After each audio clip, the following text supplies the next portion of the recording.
तो आज मैं जिस मूवी को एक्सप्लेन करने वाला हूँ ये बहुत ही ज़्यादा प्यारी कहानी होने वाली है और इस मूवी का नाम है मोर देन ब्लू। और इस कहानी की शुरुआत एक रिकॉर्डिंग स्टूडियो से होती है जहाँ पर हम देखते हैं कि एक सिंगर अपना गाना रिकॉर्ड कर रहा होता है, लेकिन ना जाने क्यों वो गाना गाते हुए रुक जाता है क्योंकि उसके हिसाब से गाने के लिरिक्स बिल्कुल भी अच्छे नहीं थे और इसलिए अब वो वापस चला आता है। अब यहाँ पर गाड़ी में उस गाने का प्रोड्यूसर इस सिंगर से रिक्वेस्ट कर रहा होता है कि प्लीज मेरे एल्बम को पूरा कर दो, पर यहाँ पर ये सिंगर काफी नामचीन होता है और वो ऐसे बकवास गाने गाकर अपना नाम खराब नहीं करना चाहता है। अब तभी यहाँ पर इस सिंगर का ड्राइवर गाड़ी में एक फ्लॉप गाने की सीडी लगा देता है। अब यहाँ पर इस गाने के लिरिक्स इस सिंगर को काफी पसंद आते हैं और यहाँ पर इस गाने के लिरिक्स इतने अच्छे होते हैं कि ये सिंगर भी अपने और गाने के लिरिक्स इसी सिंगर से लिखवाना चाहता है, लेकिन इन्हें नहीं पता कि इस गाने को किसने लिखा है। तब ये सिंगर अपने ड्राइवर से पूछता है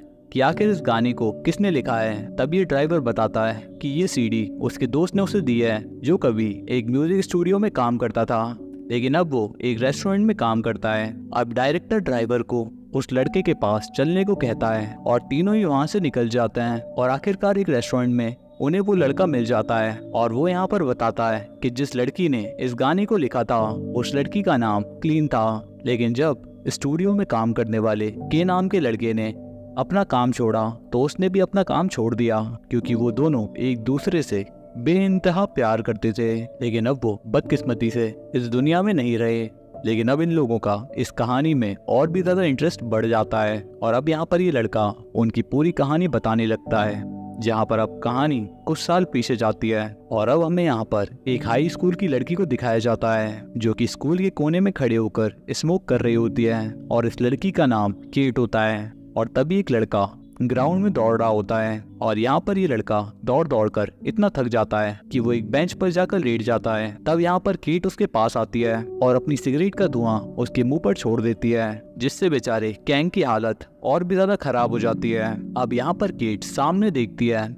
और उस सिगरेट को कैंग के मुंह में लगाकर वहां से चली जाती है। अब इससे पहले कि कैंग कुछ समझ पाता, कैंग के पीछे उसके टीचर आकर उसे पीटना शुरू कर देते हैं और टीचर से इतनी मार खाने के बाद भी कैंग कुछ नहीं कहता, वो तो बस केट को ही निहार रहा होता है। अब शाम को केट को अपनी गलती का एहसास होता है और वो कैंग के घाव पर मलहम लगाने पहुंच जाती है और यहाँ पर इन दोनों को पता चलता है कि वो दोनों ही अनाथ हैं, तो इसलिए फिर वो अपनी आने वाली जिंदगी एक साथ बिताने का वादा करते हैं। यहाँ पर ये दोनों एक दूसरे का नाम बदलने का फैसला करते हैं और यहाँ पर कैंग केट का नाम क्रीम रखता है क्योंकि वो उसे आइसक्रीम की तरह सॉफ्ट लगती थी और वहीं पर केट कैंग को के कहकर बुलाती है। और अब कुछ दिनों बाद वो दोनों ही एक ही फ्लाइट में शिफ्ट हो जाते हैं क्योंकि अब उन दोनों को एक दूसरे का साथ काफी पसंद आ रहा था और उनकी दोस्ती भी धीरे धीरे काफी गहरी होती जा रही थी। और देखा जाए तो इनकी पसंदें भी काफी मिलती जुलती थी, जैसे कि इन दोनों को नूडल्स खाना, कॉफी पीना और साथ में गाने सुनना भी काफी पसंद था।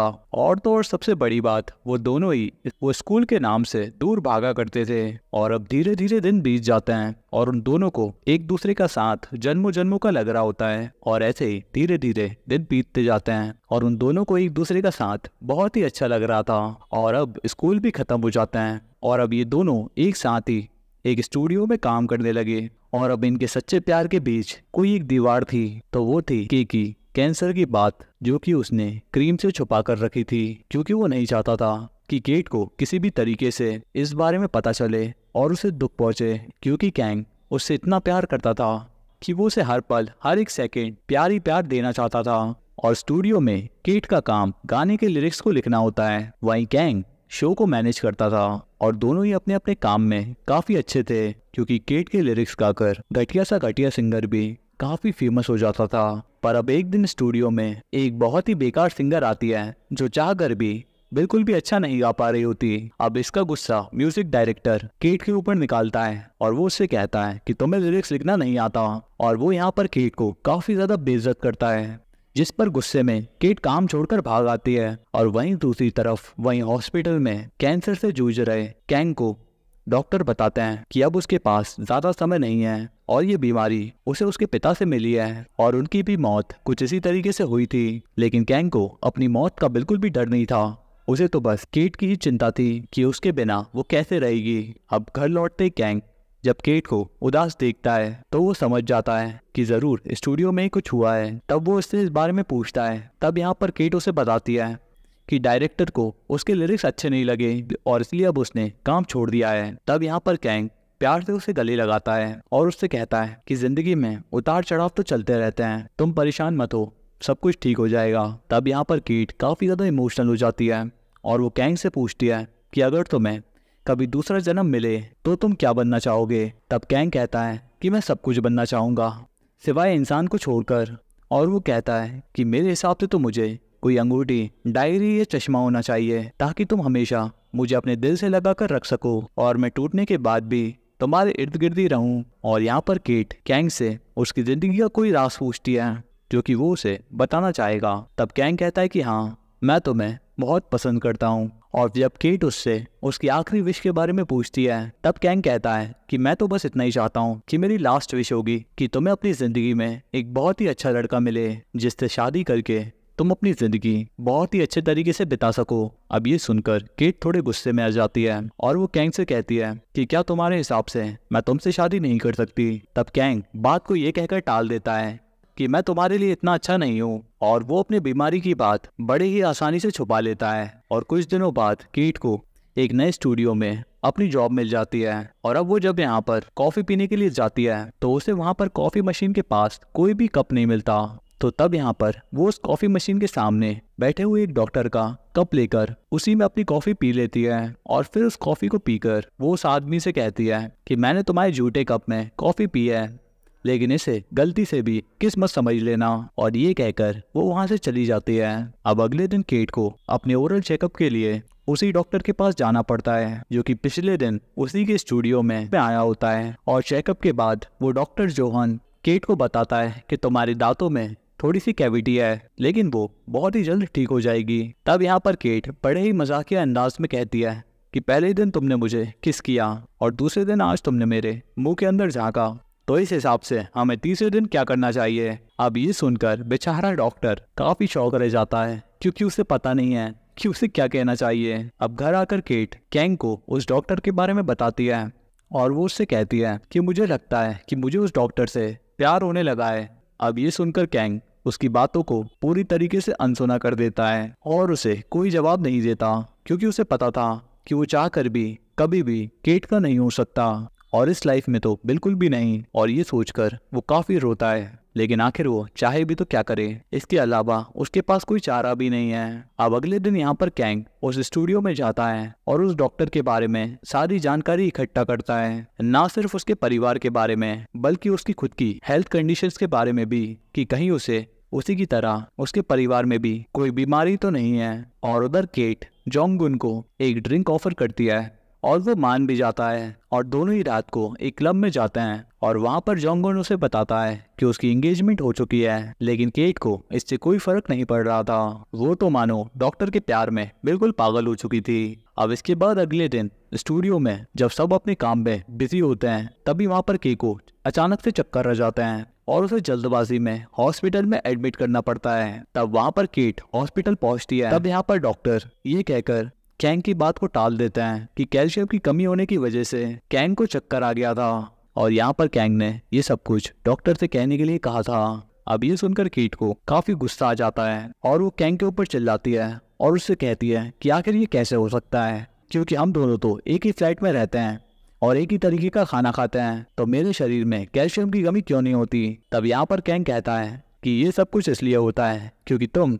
मेरे से कहीं ज्यादा खाना खाती हो और तुम मुझे इतना खाना खाने ही कहाँ देती हो और तुम मेरे हिस्से का भी खाना खा जाती हो और दोनों ही हमेशा की तरह एक दूसरे से लड़ने लगते हैं। अब यहाँ पर कैंग जोंगहुन के फियांसे को लेटर लिखता है जिसमें उसका मेडिकल सर्टिफिकेट भी होता है, जिसमें वो बताता है कि वो एक लड़की को बहुत ज्यादा प्यार करता है लेकिन वो लड़की जोंगहुन को पसंद करती है, इसलिए मैं तुमसे गुजारिश करता हूँ कि तुम दोनों ब्रेकअप कर लो ताकि वो दोनों हमेशा एक साथ रह सकें। और यहाँ पर कैंग ने जोंगहुन की फियांसे को ऐसे लेटर्स कई बार लिखे तब आखिरकार वो मान जाती है और वो कैंग को मिलने के लिए बुलाती है और यहाँ पर वो इसके बदले में उससे एक शर्त रखती है और उसकी शर्त ये होती है कि वो कैंग की मरने से पहले फोटो लेना चाहती है और दरअसल ये लड़की जोंग उन से कोई ज्यादा लगाव नहीं रखती थी और अपने प्रोफेशन से एक फोटोग्राफर होने के नाते वो एक ऐसे इंसान की फोटो लेना चाहती थी जो कि कुछ दिनों में मरने वाला है। अब ऐसे में कैंग उसकी हाँ में हाँ मिला देता है क्योंकि उसे भी पता था कि वो ज्यादा दिनों का मेहमान नहीं है और ऐसे में वो नहीं चाहता था कि केट अकेली रहे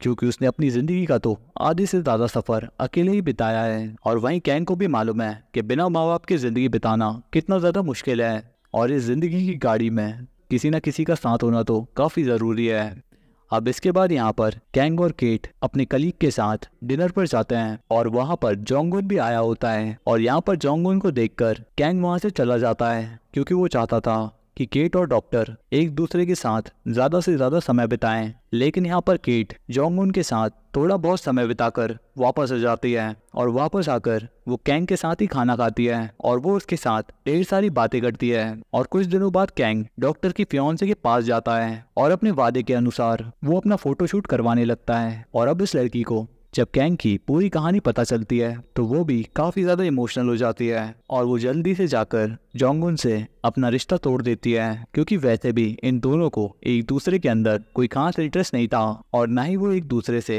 कोई प्यार करते थे। और अब जोंगुन की शादी केट के साथ पक्की हो जाती है और शादी का दिन भी तय हो जाता है और अब इनकी शादी की तैयारियां जोरों शोरों से चल रही होती हैं। तभी एक दिन जोंगुन और केट को शादी का जोड़ा खरीदने के लिए एक साथ जाना पड़ा। लेकिन उस दिन अचानक जोंगुन को कोई काम आ पड़ता है जिस वजह से कैंग को उसके साथ जाना पड़ता है। और अब यहाँ पर केट शादी के जोड़े के साथ बाहर निकलती है और कैंग को वो बेहद सुंदर लग रही होती है। और अब केट कैंग को दूल्हे का सूट पहनने के लिए कहती है ताकि कि वो लोग ड्रेस मैच कर सकें। तब यहाँ पर कैंग पहले तो काफी हिचकिचाता है लेकिन बाद में वो उस ड्रेस को पहन लेता है और यहाँ पर कैंग के ऊपर वो कोट काफी सूट कर रहा होता है। और फिर वो दोनों ही आईने के सामने खड़े होते हैं और तब केट उनकी एक फोटो भी लेती है और यहाँ पर कैंग काफी ज्यादा इमोशनल हो जाता है लेकिन किसी तरीके से वो अपने जज्बातों को रोकता है। और फिर जब वो दुकान से बाहर जाता है तो वो फूट फूट कर रोने लगता है और वो चलते चलते अपनी जिंदगी को कोस रहा होता है और वो चाहकर भी अपने आंसुओं को छुपा नहीं पा रहा था। और अब इसके बाद हम देखते हैं कि आखिरकार जोंगुन और केट की शादी का दिन आता है। तब कैंग केट को अपने साथ चर्च में लेकर जाता है और उसका हाथ जोंगुन के हाथ में थमा देता है। और ये पल कैंग के लिए जितना खुशी भरा था उससे कहीं ज्यादा दुख भरा भी क्योंकि आज वो केट को एक नई जिंदगी तो देता है लेकिन वहीं अपना सब कुछ लुटाकर क्योंकि अब उसके पास उसका कुछ भी नहीं बचा था क्योंकि ये उसका वो सपना था जो कि वो अपने लिए जीना चाहता था लेकिन उसकी किस्मत को तो कुछ और ही मंजूर था। और अब इसके बाद कहानी प्रेजेंट में आती है जहाँ पर वो लड़का डायरेक्टर और सिंगर को कहानी सुना रहा होता है। तब सिंगर कहता है कि आखिर तुम रुक क्यों गए, आगे बताओ कि आगे क्या हुआ, आखिर उस लड़की का क्या हुआ और आखिर कैंग कहाँ गया। पर अफसोस इसके आगे की कहानी उस लड़के को भी नहीं पता। जिसके बाद वो डायरेक्टर और वो सिंगर दोनों ही गाड़ी में बैठकर चले जाते हैं। और इसके बाद एक बार फिर से कहानी पीछे जाती है जहाँ पर हम देखते हैं जब कैंग हाई स्कूल में था और कैंग की माँ उसे एक रेस्टोरेंट में लेकर आई होती हैं। और ये दिन कैंग अपनी जिंदगी में कभी नहीं भूल सकता क्योंकि आज कैंग की माँ उसे बताती हैं कि वो उसे छोड़कर जा रही हैं और अब वो बड़ा हो चुका है और अब वो अपना ख्याल खुद रख सकता है। जिसके बाद वो हमेशा हमेशा के लिए वहां से चली जाती हैं और बेचारा कैंग वहां पर खिड़की पे खड़े होकर अपनी माँ को जाते हुए देख रहा होता है। और इसी रेस्टोरेंट में केट भी होती है और उससे कैंग के आंसू देखे नहीं जा रहे होते और वो भी इन हालातों से जूझ रही होती है क्योंकि उसने भी अपने माँ बाप को एक एक्सीडेंट में खो दिया था और यही वजह थी कि वो कैंग के साथ रहना पसंद करती थी और दोनों ही काफी अच्छे दोस्त बन चुके थे। अब एक दिन जब केट अपने लिरिक्स को लिख रही होती है तब वो अपने शब्दों को भूल जाती है और उसे समझ में नहीं आ रहा होता कि आखिर वो क्या लिखे। तो इसलिए वो के की विटामिन को खाने का सोचती है क्योंकि के ने उसे बताया था कि इन विटामिन को खाकर वो ज्यादा फोकस कर पाता है। और केट भी उन दवाइयों में से एक गोली निकाल कर खा लेती है पर फोकस बढ़ने की जगह उसे चक्कर आने लगते हैं और उसकी तबीयत खराब हो जाती है। तब केट उस दवाई को लेकर एक डॉक्टर के पास जाती है जहाँ पर वो डॉक्टर केट को बताता है कि ये कोई विटामिन की गोली नहीं है बल्कि ये दवाई तो उन लोगों को दी जाती है जो कि कैंसर के लास्ट स्टेज पर होते हैं क्योंकि अब उनके बचने की कोई उम्मीद नहीं है। तब ये सुनकर केट के पैरों तले जमीन खिसक जाती है और वो भागते हुए हॉस्पिटल के बाहर आती है। जहाँ पर काफी अंधेरा हो चुका होता है और उसके सामने उसे एक गाड़ी दिखाई देती है जिसके अंदर उसके पेरेंट्स का एक्सीडेंट हुआ था और साथ में उसी गाड़ी में उसे के भी दिखाई देता है और अपने सारी फैमिली मेंबर्स के साथ केट को भी देखकर उसके दिल की धड़कनें बढ़ जाती हैं, क्योंकि अब वो अपनी फैमिली को खोने के बाद कैंग को भी नहीं खोना चाहती। वो कैंग को गाड़ी से उतारना चाहती थी, लेकिन जब तक गाड़ी बहुत दूर जा चुकी थी और तब हमें पता चलता है कि ये वही दिन होता है जब उस म्यूजिक डायरेक्टर को केट के लिरिक्स पसंद नहीं आ रहे होते हैं और इसलिए जब कैंग घर आता है तब यहाँ पर केट रोते हुए उसे गले इसलिए नहीं लगाती कि डायरेक्टर ने उसे डांटा होता है, बल्कि वो इसलिए रो रही होती है क्योंकि अब उसे सब कुछ पता चल चुका था और अब वो के की सारी सच्चाई के साथ वाकिफ हो चुकी थी। और यहाँ तक कि जब के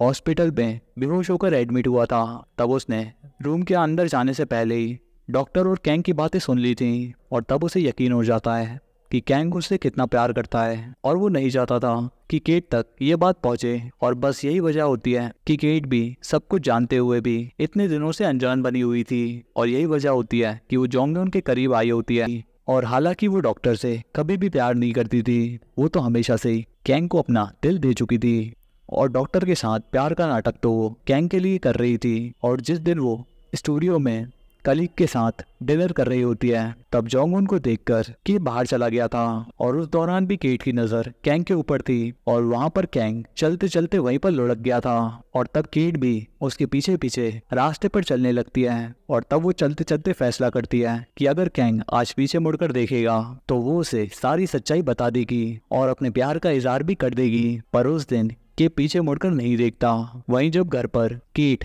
कैंग से पूछती है कि आखिर शादी क्या है तब केट कहता है कि शादी तो एक बंधन है जिसमें दो अनजान लोग एक साथ एक ही सांचे में बन जाते हैं। तब केट कहती है कि इसका मतलब है कि हम लोग एक साथ रहते हैं और क्या हम लोगों ने भी शादी कर ली। तब कैंग कहता है कि नहीं, शादी के लिए हमें सारे रीति रिवाजों को फॉलो करना पड़ता है और इसी बात के लिए शादी का जोड़ा पहनते वक्त केट कैंग के साथ वो लम्हा भी बिताना चाहती थी और दुकान में एक दूसरे के साथ कॉस्ट्यूम पहनने के बाद फोटो खिंचवाने के बाद जब बाहर कैंग रो रहा होता है तब अंदर यहाँ पर केट भी ड्रेसिंग रूम में रो रही होती है और इन सब के बावजूद भी वो अपना दुख अपना सारा गम कैंग के सामने नहीं दिखाती जब कैंग बाहर रो रहा होता है, क्योंकि वो जानती थी अगर कैंग को इस बारे में पता चल गया तो वो बुरी तरीके से टूट जाएगा। और हालांकि शादी से एक दिन पहले कैंग केट से कहता है कि वो उससे प्यार करता है, तब केट भी कहती है कि वो भी उससे प्यार करती है और यहाँ पर दोनों को ही लगता है कि वो दोनों ही एक दूसरे को दोस्त की तरह प्यार करते हैं। लेकिन ये तो हकीकत में पति पत्नी वाला प्यार होता है जिसे कोई 7 जन्मों में भी तोड़ नहीं सकता। और अगले दिन जब चर्च में शादी हो रही होती है तब कैंग केट को हाथ पकड़कर ले जाता है और उस दौरान केट कैंग के साथ उस हर एक लम्हे को जी चुकी थी जो कि वो उसके साथ जीना चाहती थी और केट की नज़र में यही उसके लिए असली शादी थी। और जोंगन के साथ शादी करने के बाद भी केट कैंग के बिना नहीं रह पा रही थी और वो उसे छोड़कर कैंग के पास चली जाती है और वो उसके साथ तब तक रहती है जब तक कैंग की मृत्यु नहीं हो जाती। और दरअसल उसने कैंग की ख्वाहिश पूरी कर दी थी जो कि वो चाहता था कि केट की शादी हो जाए। लेकिन जब कैंग की मृत्यु हो जाती है तब केट भी उसके बिना नहीं रह पाती क्योंकि अब उसे उसकी आदत सी हो चुकी थी और इसी वजह से फिर वो खुदकुशी करके कैंग के पास पहुंच जाती है। लेकिन यहाँ पर सबसे अजीब बात तो ये होती है कि उन दोनों की प्रेम कहानी डॉक्टर जोंगन बहुत पहले से ही जानता था और बस वो केट की शादी होने के लिए उसकी मदद करता है ताकि वो दोनों खुश रह सकें। और यहाँ तक कि डॉक्टर जोंगन ये भी अच्छे से जानता था कि उसकी फियांसे भी उसके लिए नहीं बनी है और इसलिए उसके दूर जाने पर भी उसे कोई फर्क नहीं पड़ता। और केट ने भी अपनी इस बात के लिए डॉक्टर से माफी मांगी थी और उसने अपनी लास्ट रिकॉर्डिंग में कैंग के लिए एक बात कही होती है कि मैं जल्दी तुम्हारे पास आ रही हूँ और फिर हम दोनों एक साथ ही रहेंगे। और उसकी लास्ट रिकॉर्डिंग सुनकर जोंगन भी काफी ज्यादा इमोशनल हो जाता है और फिर आखिर में हमें दिखाया जाता है कि पूरी दुनिया रुक चुकी है और आसमान में 2 पक्षी साथ में उड़ रहे हैं जिन्हें देखकर ऐसा लगता है कि ये जरूर केट और कैंग हैं। और इसी के साथ ये कहानी यहीं पर खत्म हो जाती है। तो कैसी लगी ये कहानी कमेंट में जरूर बताना। मैं मिलता हूँ आपसे एक और नई कहानी के साथ, तब तक के लिए goodbye, bye bye, tata, sayonara.